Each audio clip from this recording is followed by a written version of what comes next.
tentang pandangan hukum Abang mengenai kasus Tom Lembong dan Hasto yang mendapatkan amnesti dan abolisi. Nah, menurut Abang tentang kedua kasus hal ini, seperti apa menurut pandangan hukum Abang? Ya, kalau menurut saya terkait amnesti dan abolisi yang diberikan terhadap Hasto dan Tom Lembong itu sepenuhnya merupakan hak prerogatif presiden ya. Jadi presiden bisa memberikan hak tersebut gitu terhadap orang yang dianggap memang menurut dia bisa gitu dikasih amnesti maupun abolisi gitu. Jadi kalau menurut saya itu ya secara hukum, secara konstitusi tidak menjadi soal karena itu diatur dalam undang-undang ya terkait pemberian hak amnesti dan abolisi itu yang dilakukan oleh presiden seperti itu. Oke, Bang Jainuddin. Bang, atas pertimbangan apa tuh Bang seorang presiden bisa memberikan amnesti terhadap seorang koruptor itu? Apakah pertimbangannya apa, atas dasar apa?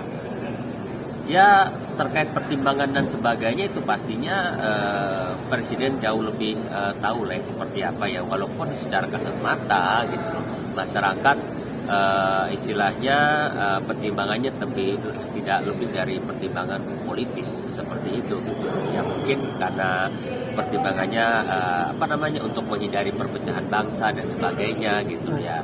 Itu tidak menjadi soal kalau menurut saya gitu ya. Seperti itu, walaupun dianggap ya mungkin dari sisi moral gitu oleh masyarakat terkesan tidak memberikan keadilan gitu. Karena bagaimanapun ya baru kali ini gitu orang yang diputus dan itu merupakan tindak pidana korupsi dibebaskan seperti itu. Dan apakah hal tersebut juga akan adanya mencederai sebuah keadilan ketika kasus itu yang sebelumnya sudah disidangkan akhirnya diputuskan untuk dibebaskan? Ya, secara undang-undang, secara konstitusi ini dibenarkan, tidak menjadi soal karena bagaimanapun hak prerogatif presiden. Tapi dari sisi moral, pandangan masyarakat bisa jadi akan seperti itu gitu loh, ya enggak gitu loh. Terkait pemberian amnesti ini ya seperti itu. Jadi ini memang presiden lah yang lebih tahu pertimbangannya ya, dan semoga juga presiden juga mempertimbangkan ya dari perasaan masyarakat ya yang justru merasa dicederai gitu loh, seperti itu gitu loh ya. Nggak ubahnya maling ayam maling apa kan baru dapat amnesti ya, nggak malah digebukin sampai mati kayak gitu kan. Berarti kan bisa dikatakan tidak ada ketidakadilan nih bagi masyarakat bawah. Hukum tajam ke bawah, tumpul ke atas. Para koruptor suatu saat akan merasa aman dengan ada diberikan amnesti seperti ini dengan pertimbangan Pak Presiden. Bagaimana dengan masyarakat bawah, Bang? Jelas sorotan itu sudah pasti ada karena masyarakat tahu siapa yang diberikan amnesti dan abolisi itu gitu loh. Dan dalam perkara apa gitu loh. Seperti itu. Di sisi lain kan presiden juga sebelum kampanye bahkan ini kan akan memberantas korupsi gitu. Di sisi lain juga memberikan putusan atau pemberian amnesti yang bisa dianggap kontradiksi gitu loh dengan apa yang menjadi programnya gitu tuh dalam pemberantasan korupsi gitu. Ini juga kan akan membuat ya semakin nyaman gitu loh ya para koruptor ini gitu loh karena baru kali ini orang yang koruptor yang diberikan amnesti seperti itu. Bang, apakah mungkin juga ada indikasi adanya sebuah intervensi dari pihak tertentu terhadap presiden agar untuk membebaskan kedua orang tersebut, Bang? Apakah ada indikasi seperti itu, Bang, adanya intervensi? Ya, dugaan itu pasti ada ya. Masyarakat juga tahu, makanya saya bilang masyarakat tahu siapa yang diberikan amnesti ini. Jelaskan ada hubungan politis di sana gitu, ya nggak? Gitu. Jadi ya pertimbangannya apa, presiden lebih tahu lah ya. Seperti itu gitu. Jadi di sini yang perlu kita luruskan bahwa pemberian amnesti maupun abolisi itu hak presiden ya. Dan itu sah secara undang-undang. Namun di sisi lain secara moral masyarakat menilai itu sebuah sebuah langkah yang mencederai perasaan masyarakat. Oke Bang, terakhir dari saya Bang, harapan Bang Jainuddin atas amnesti ini yang diberikan ke koruptor apa Bang?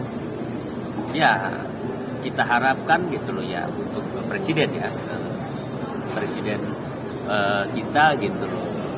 Semoga pertimbangan ini juga menjadi faedah yang baik buat masyarakat dan menyangkal apa yang menjadi perasaan masyarakat bahwa itu tidak adil gitu, ya kan?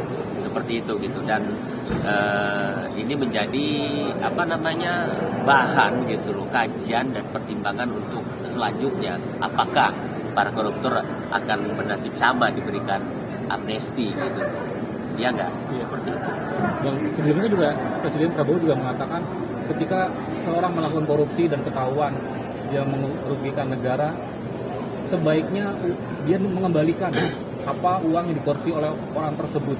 Nah, apakah hal tersebut juga sebagai langkah yang baik ketika orang tersebut melakukan korupsi disuruh kembalikan agar tidak terjerat oleh hukum, Bang? Apakah itu menjadi solusi untuk memberantas sebenarnya korupsi? itulah yang banyak jadi perbincangan publik ya, bahwa itu merupakan inkonsisten dalam memberikan pernyataan. Beda sebelum jadi presiden, beda setelah jadi presiden gitu. Itu yang mungkin sangat disayangkan. Seperti itu kan. Gitu. Jadi ya kita harapkan ya semoga ini tidak terjadi lagi lah gitu, ya enggak? Karena di awal jelaskan bahwa fokus utama terkait pemberantasan korupsi. Sekarang dengan memberantas korupsi emang uang juga nggak balik, gitu kan? Artinya kalau presiden mengatakan kalau korupsi udah balikin aja taksi Ampuni, itu sama aja memberikan peluang. Bang, sebelumnya juga banyak kasus yang tindakan korupsi yang merugikan negara hingga ribuan triliun kasus yang sebelumnya, Bang. Apakah ini juga membuktikan sebuah gebrakan dari presiden kita yang benar-benar ingin memberantas korupsi di negeri ini agar bisa mensejahterakan rakyat? Ya pastinya kita berharap gitu presiden konsisten dengan program dan niat baiknya ya untuk memberantas korupsi. Oleh karenanya ya kita tetap dukung sejauh itu memang buat kemaslahatan masyarakat. Tapi itu kan belum dirasa hingga saat ini. Yang ada kan justru yang jelas-jelas diputus sebagai koruptor, tapi justru malah diberikan amnesti. Ini kan sebuah langkah yang menurut saya ya tidak sesuai gitu dengan apa yang diprogram. Melihat korupsi juga yang juga melibatkan penegak hukum atau hakim yang akhirnya mau menerima uang suap, miris nggak, Bang, melihat hal ini? Ternyata penegak hukum kita juga bisa dibeli oleh uang dan tidak membela sebuah keadilan. Ya itulah gambaran fakta hukum yang ada di negeri kita gitu kan. Jadi hingga saat ini gitu tidak ada program pemerintah atau presiden dari dari periode ke periode terkait pembenahan terhadap masalah hukum. Tidak ada. Pendidikan dan hukum itu sangat miris.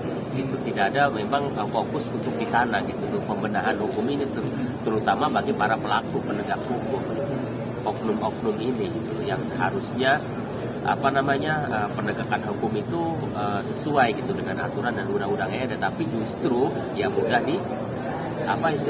diperjualbelikan.